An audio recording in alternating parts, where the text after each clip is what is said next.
जय मां सरस्वती।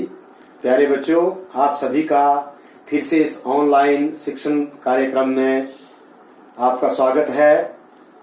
मैं उम्मीद करूंगा कि आपको मैंने जो पहले इन वीडियो के माध्यम से पढ़ाया है व्याकरण का, वो आपको समझ आया होगा। और आज हम फिर उसके आगे के भाग को पढ़ेंगे। तो जैसा हम पढ़ रहे थे भाषा, हिंदी भाषा और व्याकरण, तो इसके हमने लगभग 3 पार्ट जो वो पढ़ लिए हैं, जिसमें मैंने आपको सबसे पहले आम भाषा के बारे में बताया। उसके बाद मैंने आपको व्याकरण के बारे में बताया। भाषा और व्याकरण का परस्पर क्या संबंध है, क्या योगदान व्याकरण का भाषा में रहता है, व्याकरण के बिना भाषा क्या है, ये सारी चीजें आपको खुल के बताई। उसके बाद मैंने आपको अपनी राजभाषा, राष्ट्रभाषा, अंतरक्षेत्रीय भाषा, अंतर्राष्ट्रीय भाषा या सार्वदेशिक भाषा हिंदी के बारे में बताया। और उसमें हमने विशेष उल्लेख अपनी पुरातन और सुसंस्कृत सभ्य आदर्शमयी भाषा संस्कृत का उल्लेख भी किया।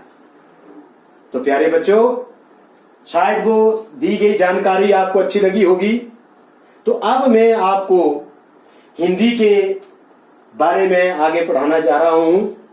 तो हम आज बात करेंगे हिंदी भाषा में उपभाषा और बोलियां, इसके ऊपर।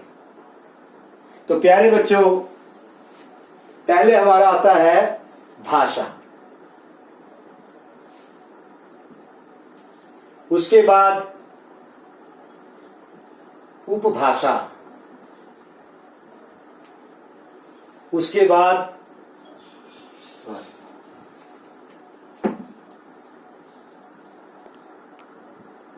बोली।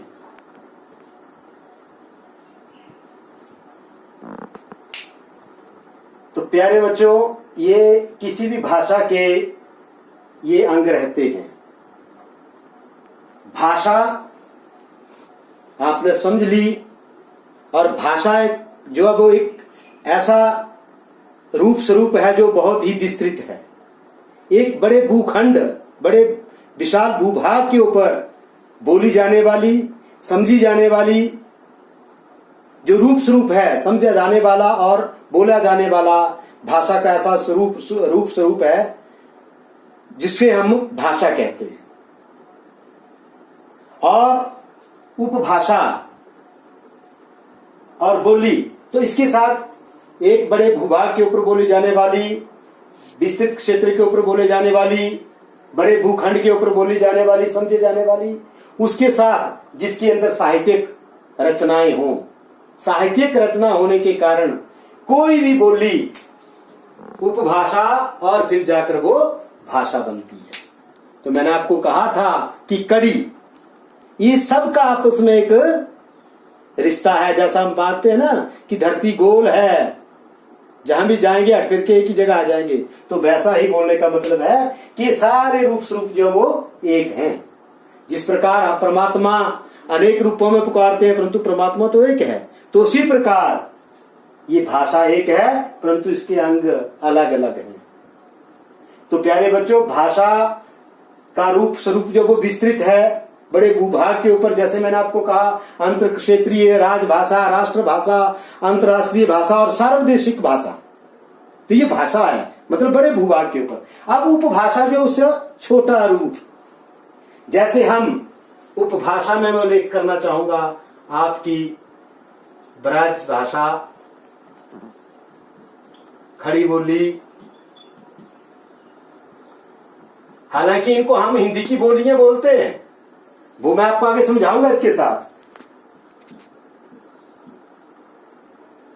तो आदि आदि जो आगे लिखने की आवश्यकता नहीं, आप किताब से भी देख सकते हैं। तो ये जो हमारी रचनाएं हैं, ये जो हमारी बोलियां हैं, इनमें जो रचनाएं हैं वो जाकर उपभाषा बनती है, और वो बात जाकर के बाद में भाषा में समाहित हो जाती है। हम यूं कह लेंगे नदी, नाला, या नाला पहले जैसे आपने बोलना है ना। समुद्र, वर्षा होती है, नालों में पानी जाता है, नालों के बाद खड्डों में आता है, उसके बाद नदी में चला जाता है और नदियों से मिलकर जाकर समुद्र में समाहित हो जाती है। फिर पहचानना मुश्किल है कि गंगा कहाँ है, जमुना कहाँ है, सरस्वती कहाँ है, ब्रह्मपुत्रा कहाँ है, वो पहचानना मुश्किल हो जाएगा। तो प्यारे बच्चों, उसी प्रकार भाषा एक समुद्र की तरह है, विशाल है, जिसकी सहायक ये मान लो नाला है और ये नदी है, और ये बहकर कहाँ मिल जाती है, भाषा में समाहित हो जाती है। फिर पहचानना मुश्किल है कि उपभाषा क्या है और बोली क्या है, परंतु आज मैं आपको इनके बीच में अंतर स्पष्ट करूंगा। तो भाषा मैंने आपको समझा दी, उसके बाद हम उपभाषा के ऊपर आए कि स्थानीय बोलियों का वो ऐसा रूप स्वरूप जिसमें साहित्यिक रचना होती है। कबीर जी ने लिखा, तुलसीदास जी ने लिखा, रसखान जी ने लिखा, रहीम जी ने लिखा, जयसी जी ने लिखा, ललग्गे जी ने लिखा, मीराबाई जी ने लिखा, रविदास जी ने लिखा, और ना जाने कितने हमारे संत कवियों ने लिखा। वो लगभग इन्हीं बोलियों में आता रहा। तो जब उनमें वो साहित्यिक रचना हो गई तो उसके कारण वो बोली उपभाषा बन गई। ठीक है, तो भाषा के बाद छोटा रूप स्वरूप जब वो उपभाषा का है, और उपभाषा क्या है वो मैंने आपको बता दी कि जब किसी भी बोली में कोई ऐसी साहित्यिक रचना हो जाती है और उसको हम जो है वो अपनी भाषा में सम्मिलित कर लेते हैं तो वो उपभाषा बन जाती है। बोली साहित्यिक रचना का रूप लेने के बाद जब वो कोई भी बोली जब वो भाषा बन जाती है, मतलब कि उसका खंड जो होगा, समझा जाने वाला, बोला जाने वाला, वो थोड़ा बड़ा होगा। ठीक है, उसके बाद बोली के ऊपर हम आते हैं। बोली मात्र क्या होता है, बोली जाती है। हर 5, 10, 15 किलोमीटर के बाद बोली का रूप स्वरूप जो वो बदलता रहता है। बोली मात्र बोली जाती है, इसका कोई अपना बच्चों साहित्य नहीं होता है, इसमें कोई साहित्यिक रचना नहीं होती है। जब भी बोली में कोई ऐसी साहित्यिक रचना हो जाएगी और उसका साहित्य समृद्ध हो जाएगा, वो उपभाषा बन जाएगी और उस रचना को भाषा में स्थान मिल जाएगा। समझ गए आप? तो बोली मात्र बोली जाती है। बोली का मतलब सिर्फ बोलने से, मात्र बोलने से। अगर हम यूं कह लें कि बोली हमारी मौखिक अभिव्यक्ति है, ठीक है, तो अतिशयोक्ति नहीं होगी।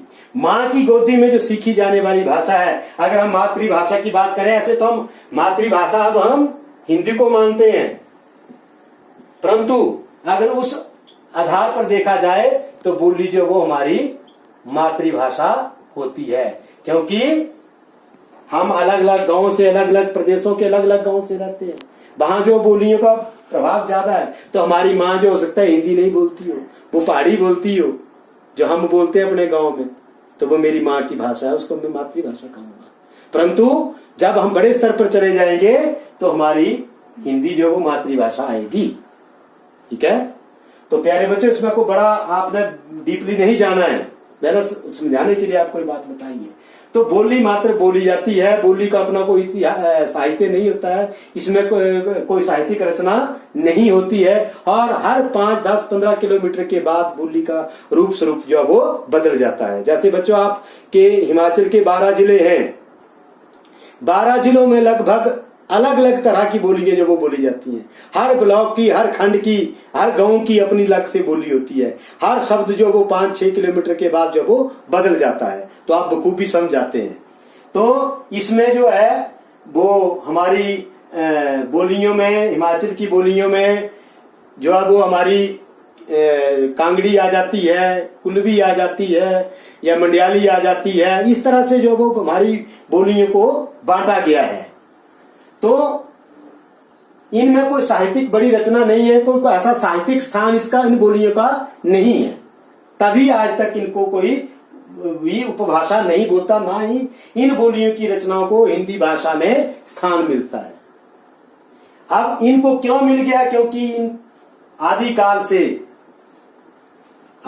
से जब मैंने कबीर जी के बारे में आपको और तुलसीदास जी के बारे में बताया था, तो मैंने आपको आदि काल भक्ति काल के कवियों के बारे में बताया था।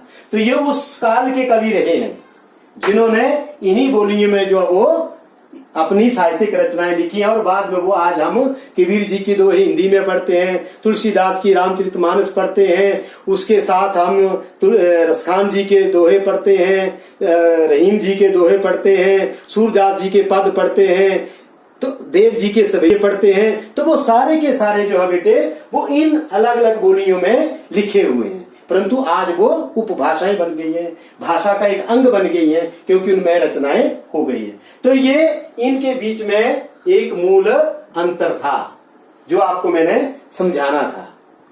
तो ये मैं उम्मीद करूंगा कि आपको ये जो मैंने चीज समझाई ये समझ आ गई होगी।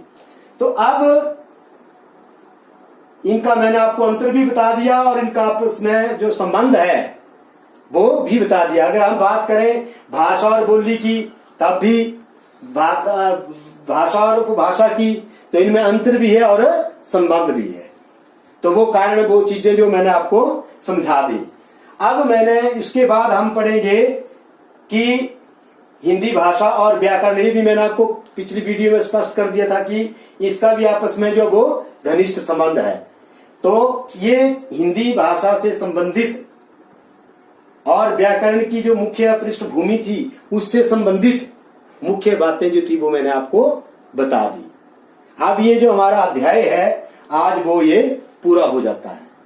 फिर भी अगर आपको कोई ऐसा इस अध्याय में लगेगा कि आपका कोई ऐसा संदेह रह गया है, कोई बात आपको अच्छे से समझ नहीं आई है, तो मैंने आपको बोला है कि आपने मेरे कमेंट बॉक्स में जाकर के कमेंट से द्वारा पूछना है। फिर मैंने आपको कहा कि मैं देसी घी द्वारा आपको डाल करके खिचड़ी जो वो खिला दूंगा। तो प्यारे बच्चों, आपने बड़े आराम से वहां मेरे से पूछ लेना, पर खिचड़ी अपने घर में खानी, मेरे पास नहीं आना, इतने सारे को कैसे खिला दूंगा। तो प्यारे बच्चों, अब आपको ये जो अध्याय है वो मैंने समझा दिया है। तो मैं आशा करूंगा कि आप बच्चे जो वो समझ गए होंगे। जो बात आपको समझ नहीं आएगी वो आप मेरे से पूछेंगे, तो हम फिर जो वो अगली वीडियो में फिर अगले दिन दोबारा मिलेंगे। तब तक के लिए आप सबका समय फिर से शुभ हो, मेरी मंगल शुभकामनाएं। उसके साथ जय हिंद, जय हिमाचल।